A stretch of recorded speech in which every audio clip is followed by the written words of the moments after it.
नमस्कार मु Deepti दीप्तिस full lab को आपण मानक बहुत बहुत स्वागत।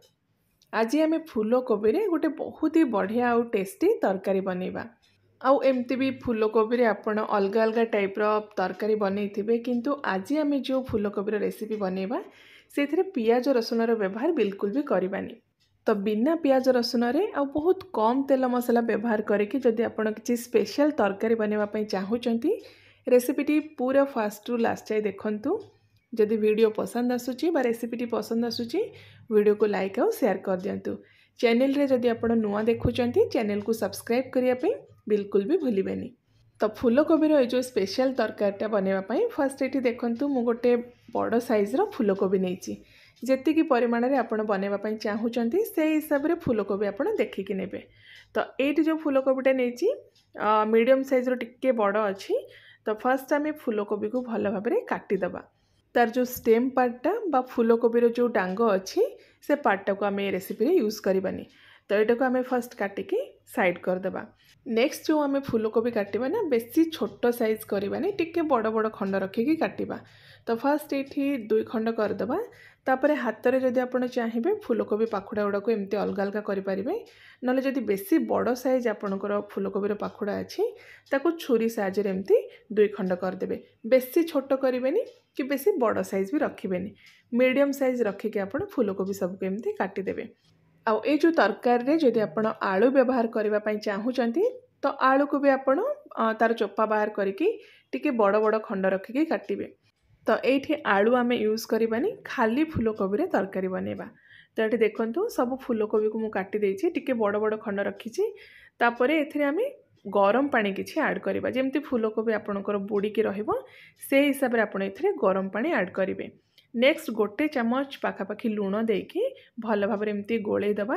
तापरे ए गरम पानी सहित आम फूलकोबीटा को मिनिमम 5 ରୁ 10 मिनिट पई साइड रखिदबा। तो एमती कले कौन हम ना, एक तो फूलकोबी आमर पूरा बढ़िया से सफा हो, ता सहित जदि किसी छोट साइज रो पोक भी थाए फूलकोबी भितर से सबू बाहरी जीव। तो एबे आम एटा को 5-10 मिनिट पई साइड रखिदबा। नेक्स्ट आम गोटे मसला प्रिपेयर करबा। मसला पई एमती मसला बोटा ग्राइंडर जार एठी देखंतु 12 ରୁ 15टा पाखापाखी काजू को मु टिके समय पानी रे बतरेकी रखी देइथिली। तो से सब पानी बाहर करके खाली बतुरा काजूटा को आम ग्राइंडर जार देदेबा। नेक्स्ट आम एथिरे 5 ରୁ 6टा देदेबा आलमंड। ऑप्शनल अच्छी, जदि अच्छी आपण पकांतु, ना एटा को स्किप भी करि परिबे। आ गरम मसला आम किछि ऐड करबा, गोटा गरम मसला। तो एठी गोटे बड़ अलैच अच्छी, छोटा खंड डालचीनी आ 15 ରୁ 20टा आम गोटा गोलमरिच एथिरे ऐड करबा। तो नेक्स्ट आम एथिरे 1 इंच पाखापाखी अदा को एमती छोट छोट खंड करके काटिके एथिरे ऐड करबा। एथिरे बेसी किछि मसला में व्यवहार करबानी, बहुत कम आ बेसिक जिनस ऐड करबा। आ एठी देखंतु 2टा गुजराती बा ग्रीन इलायची जोटा कह जाए, गुजराती एथिरे आम 2टा ऐड करबा। ता सहित लवंग आम ऐड करबा 5 ରୁ 6टा। बस एतिकी मसला आम एथिरे यूज करबा। राग पाई आपण एथिरे कंचा लंका बा सुखिया लंका ऐड करि परिबे। मु एठी 2टा कंचा लंका पकेइछि, आपणक हिसाब रे आपण कंचा लंकार परिमाण कम बेसी करके नै परिबे। आ एठी देखंतु जोटा मेन इंग्रेडिएंट हमर मसला रो सेटा हला छेना। तो एठी पाखापाखी 3 बड़ चमच मु नेछि छेना। आ छेना जगह रे आपण जदि छेना नाही, तो पनीर जदि अछि आपण छेना जगह रे पनीर भी 4 ରୁ 5 पीस एथिरे ऐड करि परिबे। तो छेनाटा एथिरे पकेले कौन हम ना, एक तो आमर ग्रेवीटा पूरा क्रीमी बनवा सहित तरकार टेस्ट आमर पूरा बढ़ीज। तो नेक्स्ट आम एथिरे अल्प किछि धनिया पत्र देकी सेथिरे दरकार हिसाब रे आम पानी देदबा। आ ए टाइप रे पूरा स्मूथ करके बा चिकन करके बाटी नबा। पूरा आमर जो मसलाटा स्मूथ हो जावा दरकार। तो ये आमर मसला पूरा रेडी हो गला। मसला को एबे साइड रखिदबा। तो नेक्स्ट ये देखंतु पाखापाखी 10 मिनिट हो सारी, पानी भी आमर पूरा ठंडा हो जाइए। तो एबे कौन करबा ना, एमती गोटे जाली रे सब फूलकोबी को छाणिकी बाहर करदबा। आउ से फूलकोबीटा को आउ 2-3 थर भल भाव में पानी रे आमे धोईदबा। तो एबे आमे गैस ऑन करके गोटे कड़ाई बसेबा। सेथिरे आमे पाखापाखी 2 चमच ऐड करबा तेल। आपण एठी रिफाइंड तेल भी नहीं पारिबे, सोरिष तेल भी नहीं पारिबे। तो एबे आमे आधा चमच पाखापाखी लूण देके भल भाव में एमती गोले दबा। तापरे मीडियम टू हाई फ्लेम रे 3 ରୁ 4 मिनिट पे भाजिबा। आउ एमती जदि आपण कवर करदेबे ना, एक तो आमर फूलकोबीटा बहुत जल्दी सीझीजिव, आउ तरकारी भी बहुत कम टाइम रे बनीजिव। तो ये देखो 4-5 मिनिट पर आमर फूलकोबी गोल्डन ब्राउन कलर हो जाइए। तो सबू फूलकोबी को एबे आमे गोटे जगह को एमती बाहर करदे। नेक्स्ट आमे से फूलकोबी जो मसला आमे आगुरु बाटिक रखी सब मसला एथरे ऐड करदे। ता सहित से ग्राइंडर जार जहाँ सब मसला अच्छी से अल्प टिके पानी देकी से पानीटा को भी एथरे ऐड करवा। आउ एठी पाखापाखि गोटे कप आमे देदेबा ग्रीन मटर। एबे तो सीजनल ग्रीन मटर बहुत आराम से मिल जिवो। आउ जदि नाही भी आपण फ्रोजेन ग्रीन पीस एथरे ऐड करि परिबे। नेक्स्ट आमे एथरे स्वाद हिसाब रे लूण ऐड करवा। लूणटा आपण देखिके ऐड करिवे काहेकि ना आगुरु फूलकोबी भाजिला बेले भी आमे लूण पकेइथिले। तो परिमाण देखिकी आपण लूण ऐड करिवे। आउ एठी देखंतु गोटे बड़ चामच एबे आमे ऐड करवा धनिया गुंड, ता सहित आधा छोट चामच गरम मसला गुंड देदेबा। बस मसला रे आमे एतिकी व्यवहार करवा। आउ बिल्कुल भी कोनोसी मसला एथरे यूज करबानी। तो सबू जिनस को एमती भल भाव में गोलेकी ताको पाखापाखि 3 ରୁ 4 मिनिट पे एमती छाड़ीदेवा। जदि टाइम नाही तो आपण मसला रे सब गोलेकी तुरंत आपण तरकारीटा बनै पारिबे। तो एठी मु 2-3 मिनिट पे रखी देइथिली। नेक्स्ट सेम कड़ाई रे आमे 2 बड़ चमच गरम करवा रिफाइन तेल। आ तेलटा ये टिके गरम हो सारा पर से गोटे तेजपत्र ता सहित गोटे बड़ चमच आमे ऐड करवा जीरा। जीरा को टिके समय फुटिया छाड़ीदेवा। तापर जो फूलकोबी आमे मसला गोलेकी रखी सबू फूलकोबी को मसला सहित एथरे ऐड करदेबा। फ्लेम को मीडियम रखिकी 2 ରୁ 3 मिनिट पे आपण एमती कंटिन्यू चलेकी भाजिबे।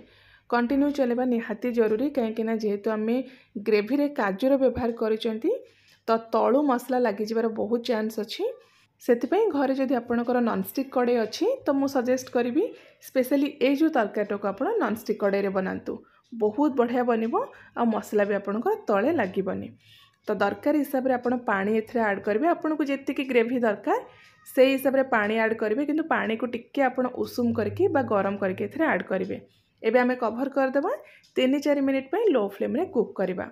आ 3-4 मिनिट पर एठी देखंतु हमर जो ग्रेवीटा पूरा सुखिला हो जाइछि।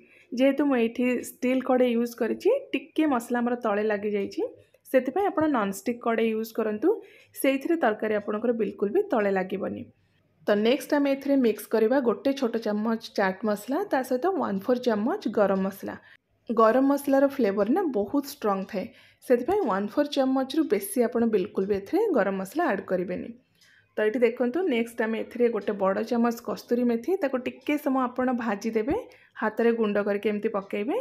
ता सहित गोटे कप पाखापाखि आमे एथिरे क्षीर ऐड करवा बा आपनको जेतिकी ग्रेवी दरकार तरकारी रे से हिसाब रे आपण क्षीर ऐड करिवे। आउ आधा छोट चम्मच बा गोटे छोट चम्मच रो टिके कम आपण एथिरे ऐड करिवे चीनी। चीनी देले तरकारी हमर मिठा हबनी, किंतु तार जो टेस्ट गोटे बहुत बढ़िया बैलेंस आसीबा सहित हमर तरकारी बहुत ही टेस्टी बनिबो। तो एबे भल भाव रे आमे मिक्स कर देबा। तापर ताको एमती खोला करिकी 2-3 मिनिट पे आमे कुक करवा कहीं ना फूलकोबी हमर ऑलरेडी सिझी सारी बेसी टाइम आउ लागीबनी। आउ 2-3 मिनिट पर जितेबाला आपण देखिबे मसला रु तेल बाहर स्टार्ट हो ना जानिबे जे तरकारी आपणकर पूरा रेडी हो गला। तो ये हमर तरकारी पूरा रेडी हो जाइछि। ग्रेवी एठी मु बेसी पतला रखिनी टिके थिक रखिछि।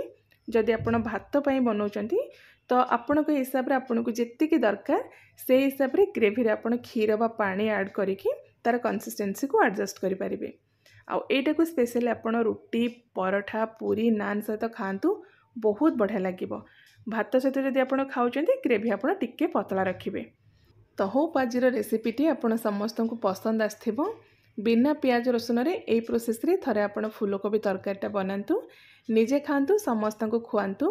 केमती लागिला आपणकर मतामत भी मो सहित शेयर करंतु। मु आउ थरे आपण मानक पई गोटे बहुत ही बढ़िया नुआ रेसिपी नै के आसीबी। Till then take care and bye bye.